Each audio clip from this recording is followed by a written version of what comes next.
Right, Vinny Perth is with us. Vinny, good morning to you. How are you? Good morning. How are you doing? Yeah, good. We were salivating about the performance of Jack Byrne last night. We only saw the highlights, right? But the goal and the pass, I don't know which is better. They're both absolutely amazing. Yeah, I thought he was excellent last night. I was at the game, obviously, and there was... it's interesting because it's amazing. The goal will take away from a couple of things, but I think he missed so much football. It's taken him a little bit of time to find his feet back in the league, and there was moments last night of his brilliance, and there was moments where he was a little bit rusty. So right. which is good, but take nothing away from the goal and some of his passes, obviously, and the way Rovers play really suit him. And he was very good. He's not back to his best yet, so. That's the scary part for the rest. Well, for anybody who hasn't seen the goal, we can roll the goal. We'll start with the goal and then we'll get on to the pass. So the commentary in this was really interesting because they were saying that he'd been calling for the ball and hadn't got it a couple of times. Actually, we're starting with the pass here. So the pass is kind of a slide rule, and then it's an excellent finish. That's after 20 minutes, right? He's that number 10. We've had a lot of conversations about number 10 on the show. Yeah, I'm not sure he plays number 10 for Shamrock Rovers. I think he plays a bit everywhere in the sense of he's very, it'd be wrong to use the word indisciplined, but he turns up in different positions. But a bit more in the 10 in these two instances last night. But the goal, the pass for Sean Gannon was brilliant. Gannon's running power as well helped. The defender just switched off, but he put it in a brilliant area. And then the goal just lightened up the game. It was a quiet night, so it's funny, the commentators were the other side of the pitch, and you could hear a lot in the game last night. It was quite a quiet night, even though there was just over 4,000 in the ground. So you could hear him constantly looking for the ball, driving the team on, and a lot of the play goes through him.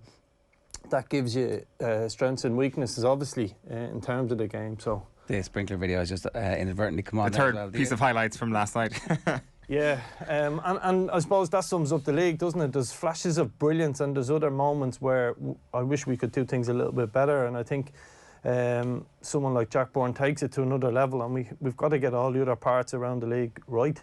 Yeah, look, I think the sprinkler thing, everything was taken in the spirit of it happening, these things happening, you know, there's like dogs on pitches in every sport in the world. There was it happens in the NFL, so but to go back to Jack Byrne, right? Like, how long would it take him, do you think, to get up to the level that he's capable of in terms of being able to dominate the way he has done in this league in the past? No, like, don't get me wrong. At times last night he dominated the game. So, but he obviously fitness he has to build up. Yeah, it's fitness, it's match. It's we use the word in football a lot now. You hear rhythm. You need to find your rhythm.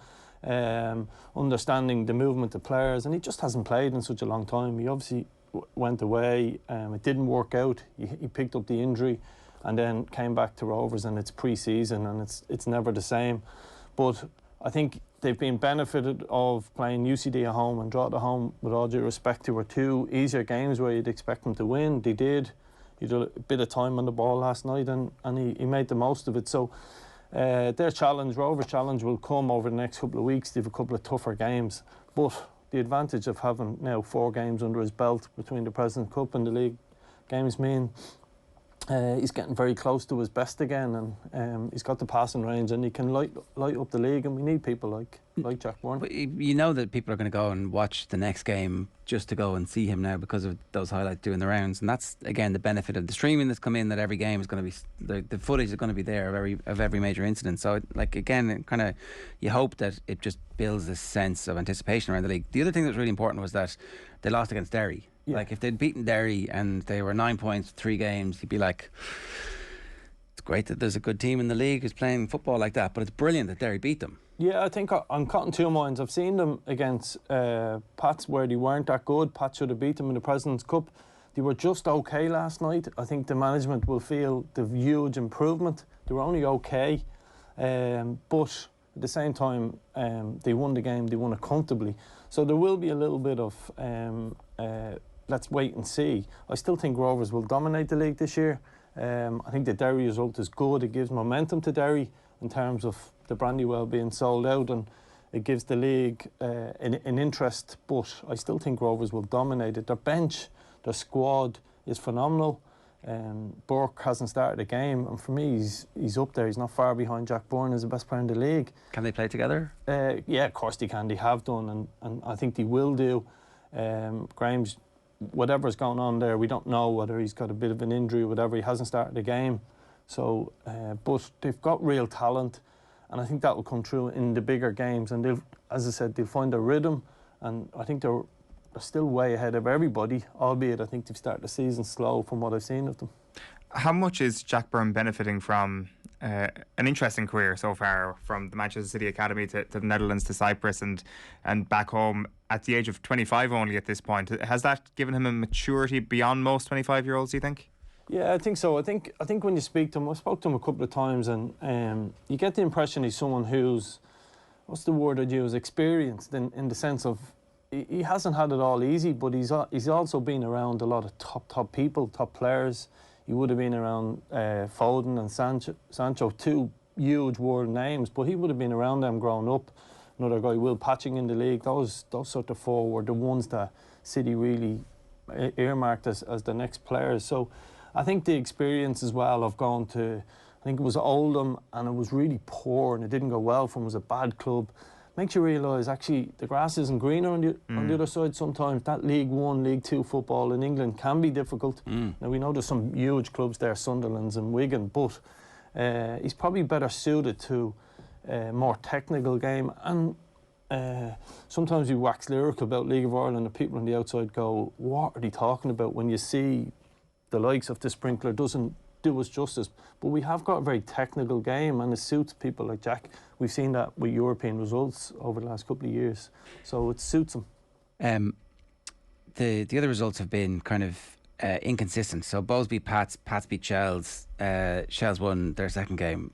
That's going to happen over the early part of the league, and I kind of feel a little bit like we need that doubt and that. Or would you prefer to see a block of teams who are season on season, always progressing, getting better and more dominant? Yeah, I think I was in a couple of weeks ago when we were discussing the start of the league, and I said I didn't know where everybody was because there was so much change. The Bows team lost basically the core of their team, right down the spine of it, and they've started the season quite well, a win and a draw. So I think we're seeing that in the results, as in it is topsy-turvy, for want of a better word. It's only a couple of games, but you see someone like Finn Harps, they've got to go to Dublin on a Friday and then back down to Dundalk on a Monday. You always knew they're going to struggle last night. So you're seeing the full-time team should get the advantage of the Friday, Monday. Hasn't necessarily worked out, but it's one of them, like albeit I think Rovers will dominate the league. The team that has most impressed me was Sligo on Friday night against Pats. They were outstanding on Friday. I didn't see the game obviously last night, but he went up to Derry and got a point. They've had 2 games, 4 points. So it's funny, it's early, it's only 2 or 3 games, but momentum for a team that's average is the wrong word, but another point, they're just under the momentum is huge, and to be in 7, 8, 9, 10 points after 4 or 5 games can carry you all the way through a season, believe it or not. Sometimes you just go on a run and it just doesn't stop. Well, teams get confidence, they feel like they're a part of a movement, everything makes sense. And pressure, like you take Bowls for example, it's a small point, or Shelburne, they're on 4 points, draw it on 0. It's already a cushion, and it's only 2 games, and I know that's and that's the mindset of footballers in dressing rooms. It's a cushion. Yeah, the Shelburne story is obviously very interesting. It's garnered a lot of attention. Duffer is he's a figure in world football because of a career that he had, and it's great that we're starting to see some of that generation of players come back, and it would be great to see some of them more of them come back and get involved too. Once they leave jobs for other people, of course. There's plenty of jobs to go. All right, yeah. No. Yeah, no, it's amazing, like, isn't it, though, the interest in the league? I mean, again, going back to Richmond Park on Friday night, I went in and I normally do the Brian Kerr thing where, you pay in and go over to Cammock, and I actually couldn't watch the game from the Cammock. It was too packed, right? Which was amazing. I had to go back around the main stand and sit down the back. So there's a huge interest in the league. I think people like Duffer add to it, but I also think there's huge momentum coming, and I think it's important we build on it. Don't overplay it, but at the same time build on it as best we can. Where's the momentum coming from? I think the likes of Jack Byrne's goal. I think the European success teams have. I think people, the neutral. See, sometimes us League of Ireland people think we're great and we're doing everything, and we get annoyed about plane loads of people travelling to the UK. I think that's wrong. I think we're at a bit of a crossroads where stadiums are becoming full, but they're only full of 3,000 and 4,000 people, and we're missing something along the way. The exposure in the league has been brilliant. Like, to be fair, yourselves, people are doing shows after games. I'm not sure, or the Friday night Nathan stuff. Yeah. I'm not sure. I haven't listened to it yet. I'd be worried to listen to it. But but like, if you look at the national coverage we get, it is huge in the league in terms of the papers and etc. We just need to improve our grounds. We need to make it more accessible to kids. And I think we need to try a couple of different things. Maybe try a Thursday night game live on TV, because if you look at, say, Dublin, there's so many Dublin clubs. There's a lot of neutrals floating around there that will go to a big game if it was, for example, a Thursday night, and people need to be open to these ideas and just build on that. Are they open? Is that your sense? Because I was listening to Dan and Johnny talking to a couple of the academy directors, and the lads were getting on. I've completely blanked on the names now, but it was the Cork and Rovers academy directors who were in chatting to the lads, and they had been through, they'd seen everything. They'd seen the boom and the bust of the league as players and individuals, and now it seems like they are definitely in the vanguard of people who are trying to push things forward. But there definitely seems to be some kind of blockage or lack of joined up thinking, and I don't know what that is. I think when you look at football, it's no different than God, I've no interest in one sense in GEA, but all I heard you was talking about was Plan B, Plan A, and it got into my head. And it's the same. It's the politics of sport is no different between GEA, rugby, and soccer. We have got a new sort of pathway being created. It's not perfect, but the FAI have come out with their strategic plan. It is very vague, but at the same time, it's something to work on. And I think we need to sort of, I suppose we need to work together and make the league better. There is blockages, there is the schoolboy section, there is the League of Ireland section, but I think when you see, particularly someone who's been involved in, say, European campaigns, you can't walk through a street in Dublin without people talking to you about it. It's a real interest. It's like people's guilty pleasure League of Ireland sporting people. They sort of follow a team, but they don't really, but they talk about it at work and don't really. And it's how we capture that and sort of cut out the bullshit a little bit and start getting on with people. And sometimes some hard decisions have to be made, and I think some of them have been made to a point. To go back to the stuff on the field of play, the quality seems to be improving. What's that down to? Again, the one thing I'm certainly not as an FAI spokesman, or I'm not going to say the FAI haven't made huge errors, but the coach education, our coaches in Ireland at the moment are as good as most around the world. You mentioned Damian Duff. I went on to it. We done a pro licence together. There was 20 odd coaches.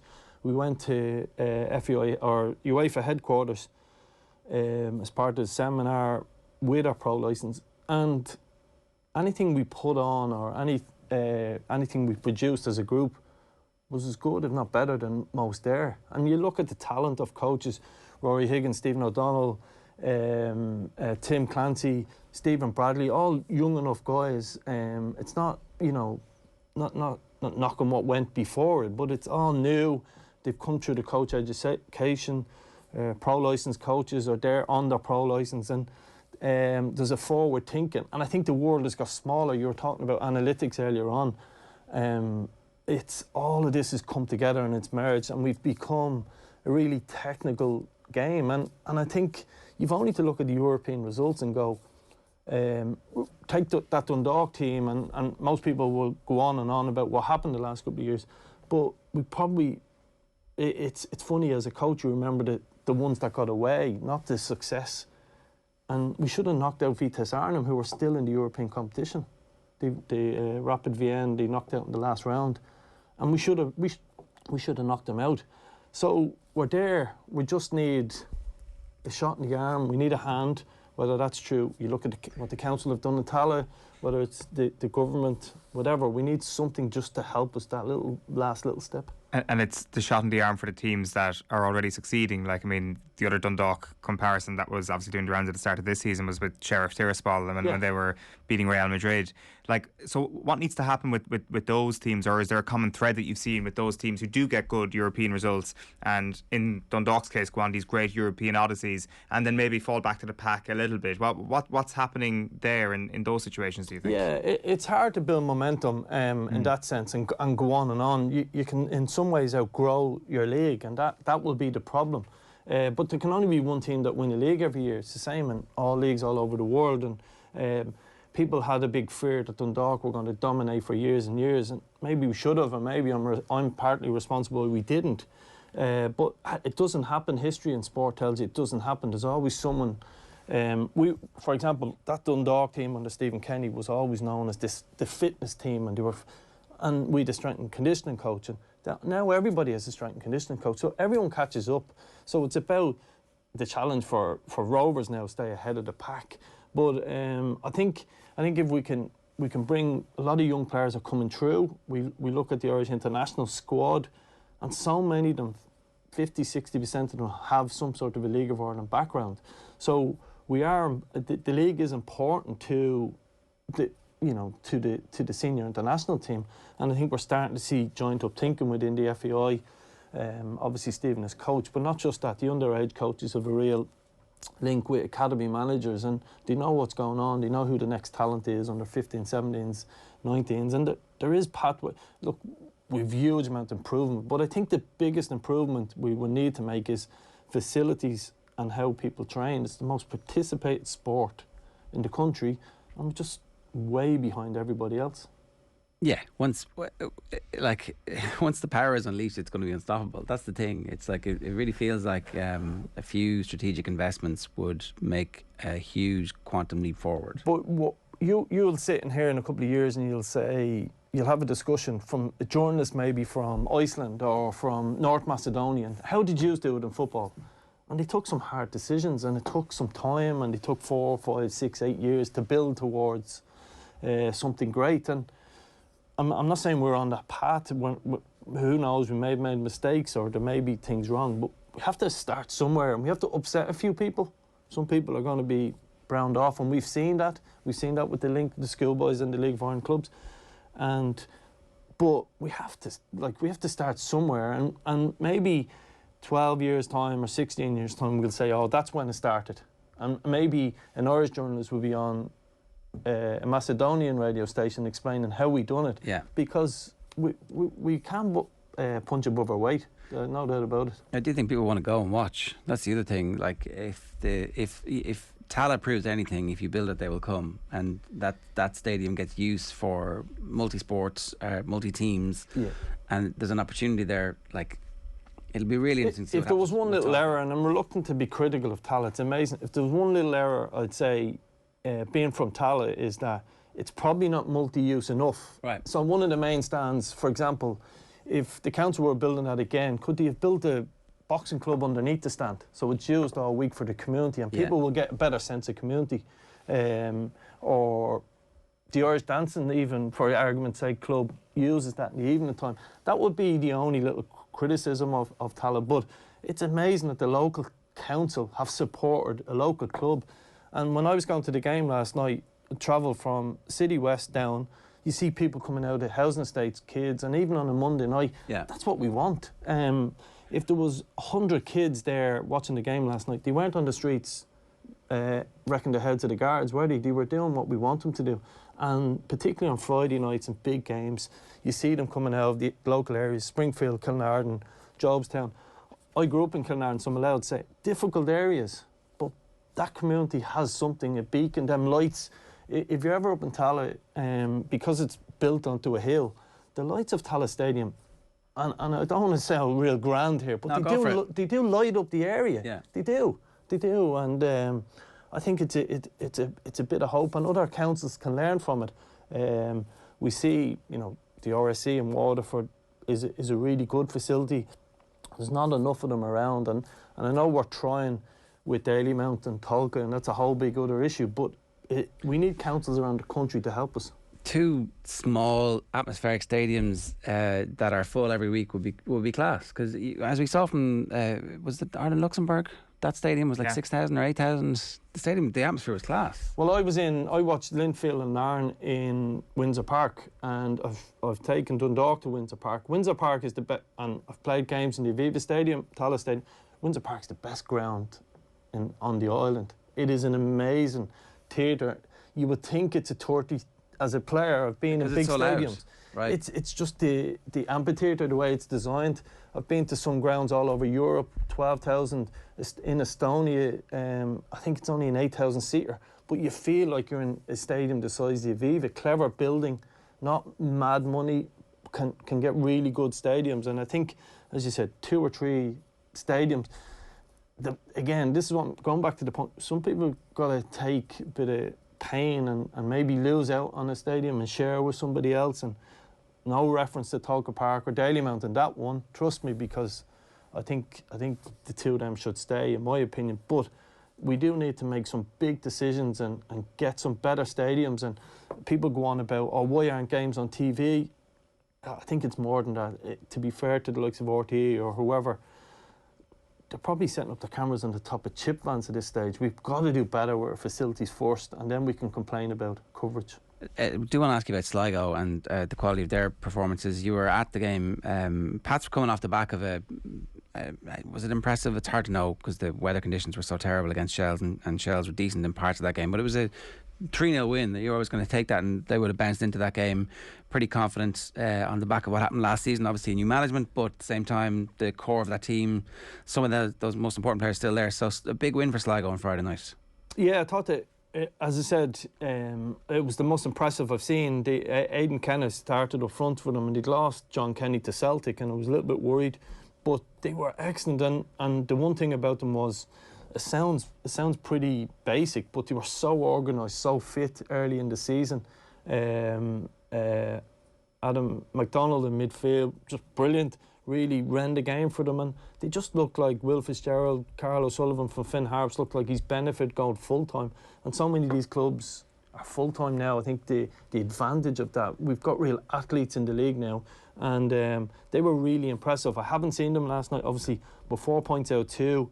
If they win effectively the game in hand, we'd be talking about someone who's had the best start of the season. Well, I was going to say, it's 4 points from 2 games, but it's 2 tough games. Yeah. Like away to Pats and Derry, who we expect to go pretty close this season. So, yeah, and it's sometimes, as I spoke earlier on about momentum, sometimes momentum just carries you. You go on a run, and as a footballer, you believe you're 10 foot tall.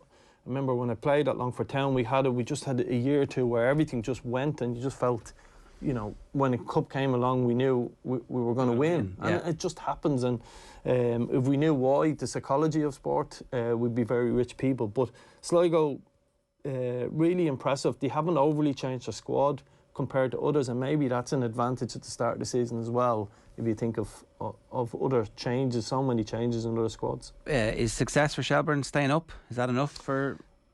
It's not enough for Duffer, obviously, but it is success, I think. Yeah, I think the full-time element of some of the other clubs, you know, Derry, Pats, Sligo, means that it is difficult, particularly when you go Friday, Monday. I watched them against Pats, and I know people felt that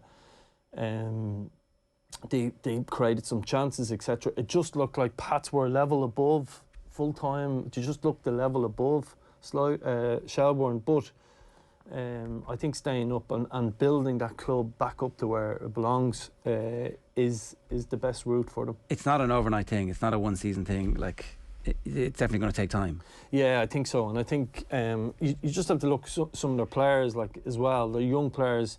Young Moylan was at Wexford last year. Eric Dervin was at Longford. They just look like players who need another season, Premier Division football, and grow from there. And I think that's the importance of it. And albeit Duffer will have usually high standards, I think 4th, 5th in the league would be real success for them.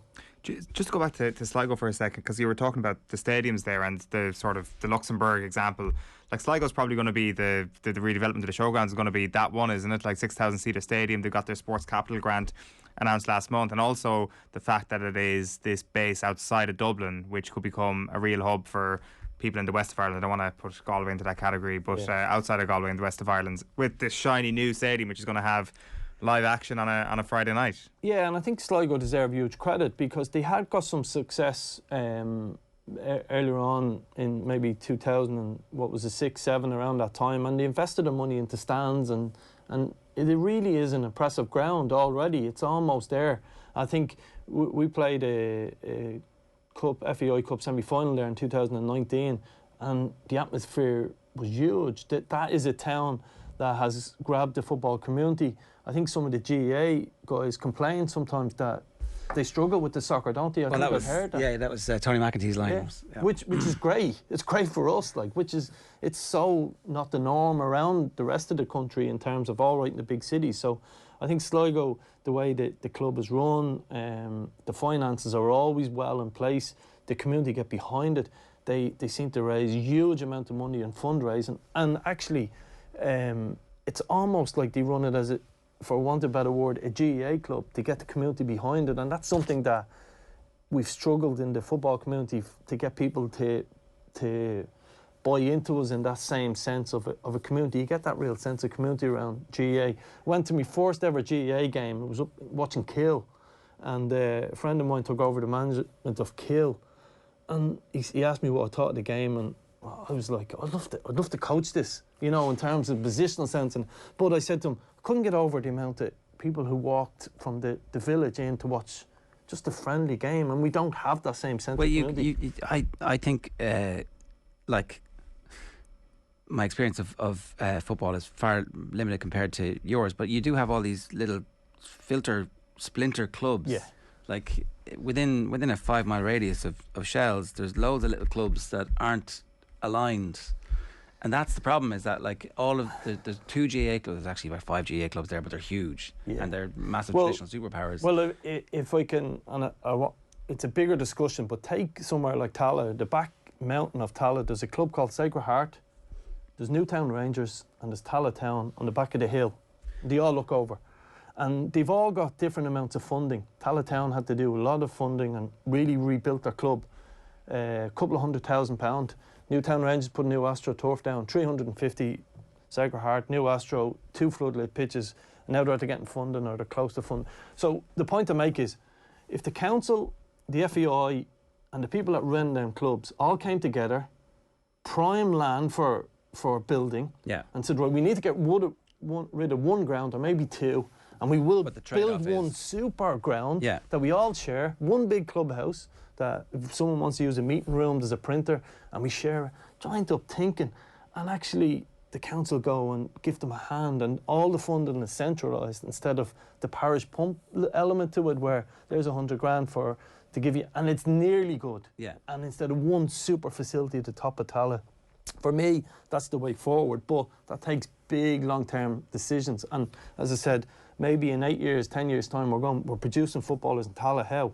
Because this decision was made by somebody. Yeah. All right, Vinny, good stuff. Always thoughtful. Thanks a million for that. Who's going to win the league? Is it fairly obvious? Yeah, I still think Rovers will win it comfortably. But I just hope someone challenged them. We haven't had that enough.